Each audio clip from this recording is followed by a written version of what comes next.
मित्रांनो, तुम्हाला आता सांगायचं आहे, सांगू का नको झालं. माझा मित्र आला आणि म्हणाला, सच्या जरा गाडी दे रे. म्हणले मी जाणार आहे रे, गाडीत तेल नाही आहे, तेल घालतो की मला. बरं म्हटलं, मी सहज ठुला दिलो गाडी. आला, गाडी लावला. मला म्हटलं सच्या गाडी लावली म्हणलं इथं.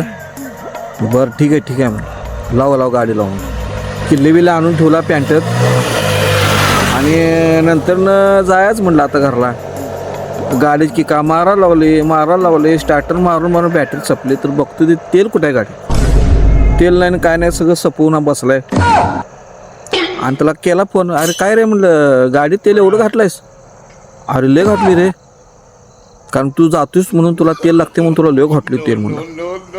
एवढं खोटं बोलायचं. एक तरी मी आता लांब जाणार आणि तेल घातली म्हणते, एक तर गाडीत तेल नाही.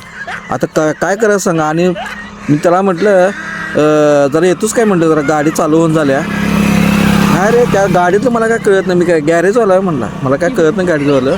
तू जा म्हणलं, मी आता चाललो म्हणला, मी जरा मीटिंगमध्ये आहे म्हणला आणि बसलो म्हणलं बाथरूममध्ये. आता तुम्हीच सांगा काय करायचं ते. अशा मित्रांना गाडी द्यायची काय नाही द्यायची.